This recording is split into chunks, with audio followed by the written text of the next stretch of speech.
It's Thursday, May 5th. From inside the WTOP newsroom, this is the DMV Download, presented by Steamfitters Local 602. Learn how Steamfitters can benefit your business at steamfitters-602.org. Here are the stories we're working on today. Teachers have had enough.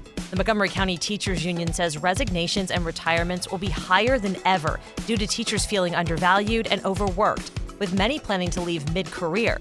We go into the numbers and speak with the president of the American Federation of Teachers, Randi Weingarten, who joins us to talk about what other D.C. area school districts are seeing. What we know is that there's a bigger problem than there's been in a very, very long time. And from one essential worker to another, frustrated by conditions on the job, Circulator bus drivers are on strike and expected to vote on a tentative agreement tonight. WTOP's Mike Murillo tells us about our area's latest example of workers banding together and demanding better. They were not treated as essential workers by their employer, even though they were told they need to come in, they are. Thanks for joining us. I'm Megan Cloherty. And I'm Luke Garrett. There's no getting around how difficult the last 2 years have been on teachers. Now we're learning that many Montgomery County teachers are calling it quits, with a plan to tell the school district they won't be back next year by the deadline of June 1st. WTOP's Kate Ryan has been following the challenges in educating during a pandemic. And Kate, ironically, on this Teacher Appreciation Week, many teachers are not only not feeling appreciated, but are ready to throw in the towel. Tell us, you're hearing from the union that many of these teachers aren't even retirement age, right?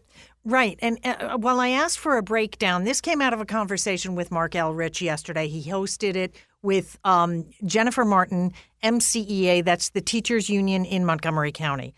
She said that she went to a school, was talking to one teacher who she described as a mid-career teacher who said, I'm leaving the profession. Turns around, talks to another younger colleague who says, I'm leaving as well. Wow. The numbers here, the raw numbers, 787 MCPS teachers indicate that they're leaving.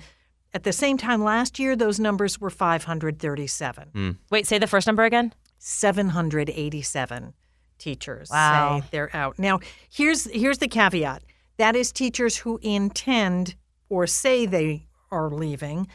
A study that's cited by Education Week shows that intent to leave and actual turnover often don't mesh.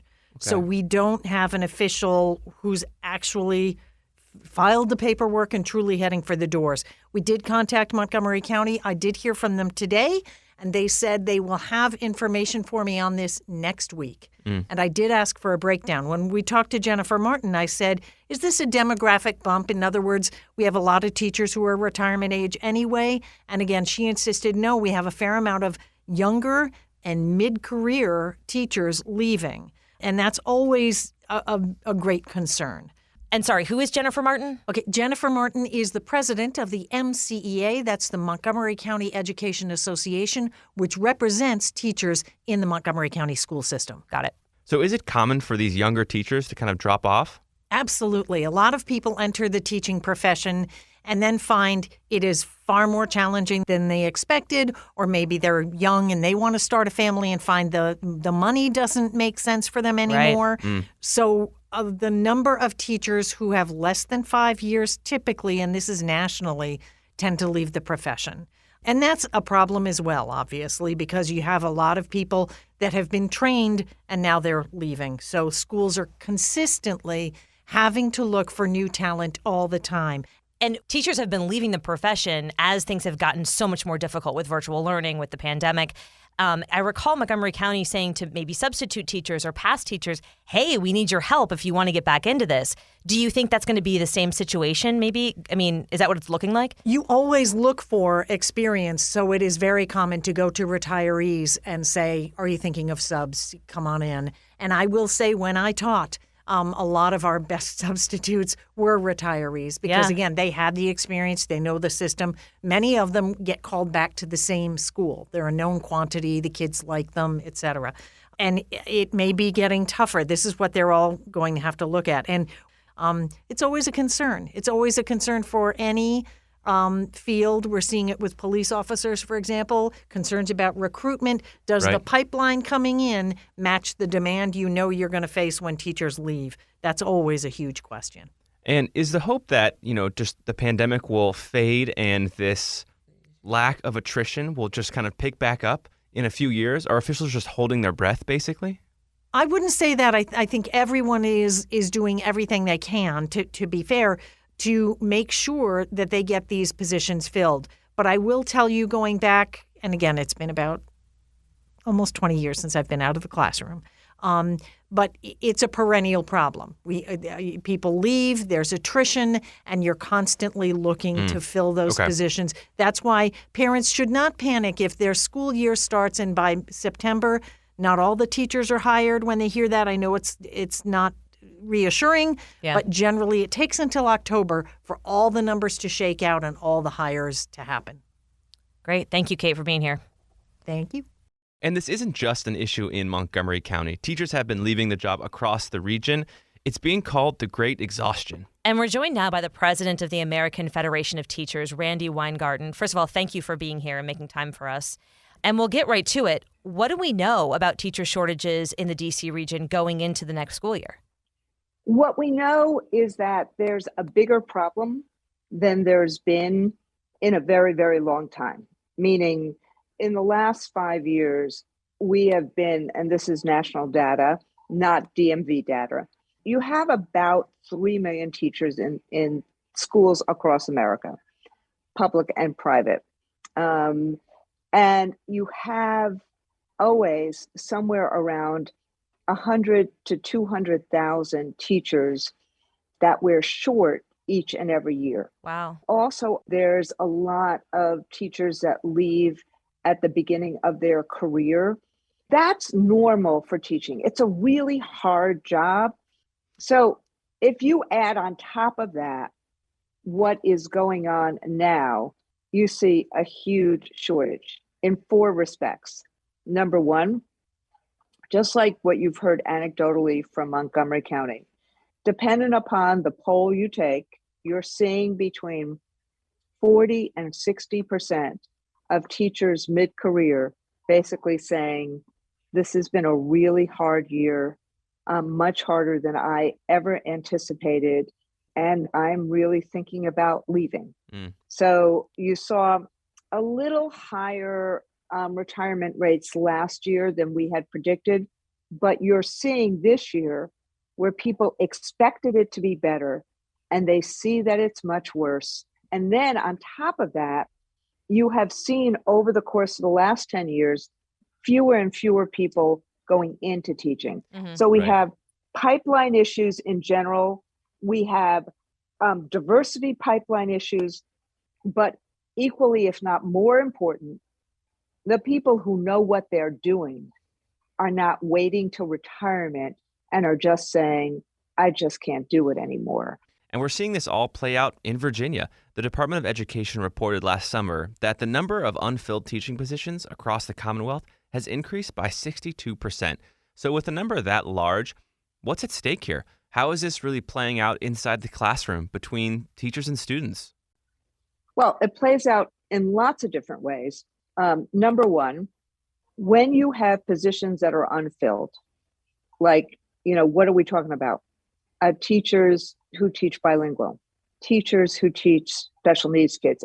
It's a really important skill. So we don't have enough special needs teachers. We don't have enough math teachers. We don't have enough science teachers. And on top of it, we don't actually bring in enough guidance counselors, enough art teachers, enough math teachers. So once I say it in this kind of specifics, you can see it. If you don't have an art teacher and you have an art class, you don't have someone who has the real content to bring art alive. Right. Same in terms of music. So that's what it means. And then it means class sizes get higher. So it has this kind of effect of not being good for kids because you don't have the staff that kids need.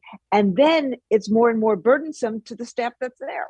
Let me just say, one of the really important things that have happened this year, which is part of the reason why things are so fraught, is that the powers that be in states, the federal government, they basically said, okay, this is, we're going back to as if this was, September 2019, not September 2021. And you're going to be required to do the same curriculum, follow the same testing guidelines, the same pacing guidelines. So what happens if in your class, a kid needs more time? What happens if you have kids, which is what's happening this year, where, there are some kids who caught up immediately. There are some kids who didn't. What happens when you're heterogeneously grouped and you need to give kids more time and they're not on grade level? All of this is on teachers. And at the same time, they have to follow the same thing as if it was a regular school year. That, on top of the shortages, is what has made this year so hard. And yet, still, teachers are teaching. So, Randi, what I'm hearing is we're in this historic moment of a teacher shortage across all schools. So what's the answer here? What's the solution? There's a lot of money between American Rescue Plan and the state and local funding that Joe Biden gave every single state. There's still money to hire people if we can find people. What states then have to do and localities have to do is say that they're going to continue to do this. The issue really is there really a teacher shortage, or is there a shortage of jobs that have the respect and dignity that we need to have? And frankly, if we could change that so that there was a real alignment of respect, then I think you'd see people come into the profession and, most importantly, stay in the profession, because teachers want to make a difference in kids' lives. Thank you so much for your time and filling us in on, where teachers really stand here and what's at stake. Thank you. And after the break, workers from behind the wheel organized a strike in D.C. We'll talk about why and what they got. If you want to save money and grow profits on your next commercial, heating, cooling, HVAC, or refrigeration project, go with the men and women of Steamfitters Local 602. You can trust the experience of its workforce, members who have expertise in heating, air conditioning, refrigeration, and process piping to deliver work that's on time and on budget. For a partner you can trust who's mutually focused on your bottom line and to schedule, contact Steamfitters Local 602 at steamfitters-602.org. That's steamfitters-602.org. Steamfitters Local 602, changing lives. Thanks for listening to the DMV Download podcast. Megan and I do this show all on our own, and we appreciate you making us a part of your day. If you like the show or have a suggestion, let us know by leaving a review or rating the show. Both of those things help us get better and help us grow our audience. Thanks again. Circulator buses weave through the densest portions of D.C. and Arlington for $1 a ride, but the red and yellow buses significantly limited their service this week as the drivers went on strike. This morning, the union organizing the strike reached a tentative agreement with the bus company after 2 days of disrupted service. And WTOP's Mike Murillo has been in contact with both parties here to tell us what's going on. And we're also going to talk about the broader issue of the service in general and how these were, frontline workers and they're kind of fighting for their rights here. Mike, to start, it's never really, a light decision, right, for a worker to go on strike. Drivers are risking their wages, their time, possibly their jobs. Mm-hmm. Why did the drivers of the Amalgamated Transit Union Local 689 start this strike in the first place? Well, there's a long list of reasons in their minds, and one of them is the wages, right? Wages for a Metro bus driver, to kind of give you a perspective, is about $25 to start driving a Metro bus. An hour. An hour.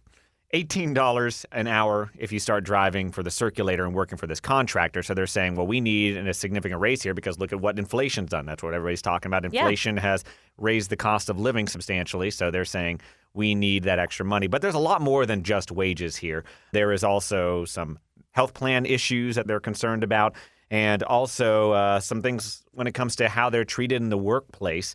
And they say, there's cracked windshields, bald tires on buses, broken horns, so essentially equipment that's not working well. And those are just a few of the reasons, a long list of some of the things that they say is, at stake here and why they want this next agreement to have a lot more in it. And so how did the company that runs the Circulator, Rapt Dev, how'd they respond to this strike and, claims of bad faith negotiations? I mean, the union has made some big claims that this company is not treating them well. I will say, we've only heard mostly through statements from the contractor here, this contractor that DDOT hires to run these buses.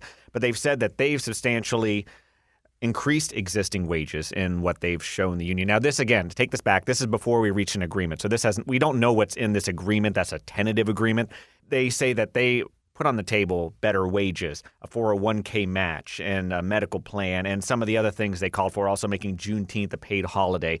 But where the union came back saying, what they offered was still not enough. It didn't put their workers, they say, up to where they need to be, especially with inflation and that sort of thing. And they want to make the jobs more attractive for Circulator bus drivers so, people don't leave.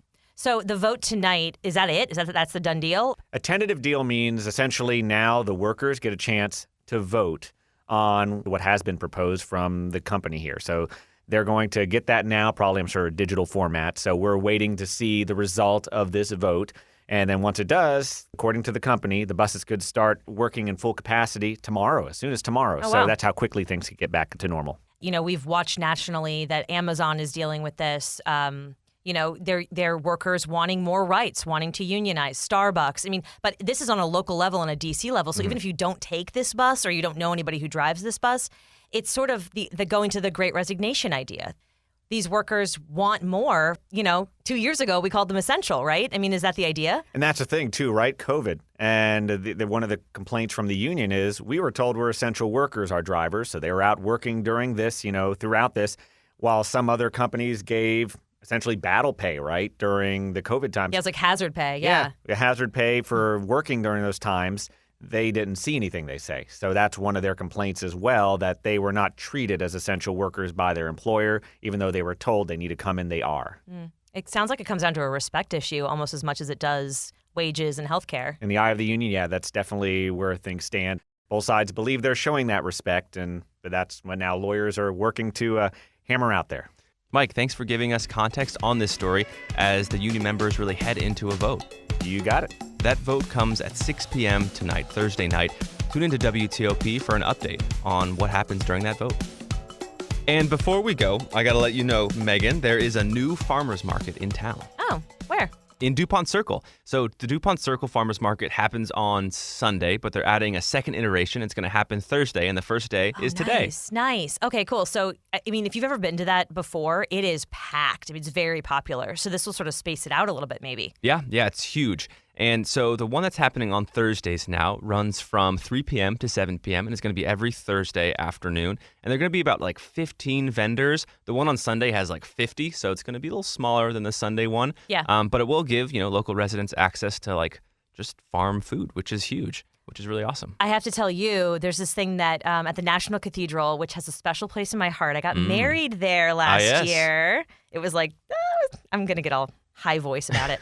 But this weekend they're having their flower mart, and it hasn't been on for 2 years, obviously because of COVID. But apparently this thing goes back to 1939. Whoa. Same idea. There's vendors. There's going to be all sorts of entertainment, food trucks, different flower arrangements made by different embassies that are around that area. But it's kind of the same idea, is that you are going to be a part of your community, check out some local vendors that grow stuff. Yeah, totally. Support your farmers. And maybe, I don't know, I'm interested to see if more people are going to be growing their own vegetables and stuff this year, just because food's getting so expensive. That's true. And with supply chain problems, yeah. Local markets, they don't have any supply chain problems. They're right there. Yeah. They bring the food, the flowers from the community. So you don't have to bump into those either. Yeah. So check it out. You can find all this information on WTOP.com, but we just thought we'd share it with you. Some cool stuff going on around town. We'll see you there. And that'll do it for us. Thanks for joining us for the DMV Download, sponsored by Steamfitters Local 602.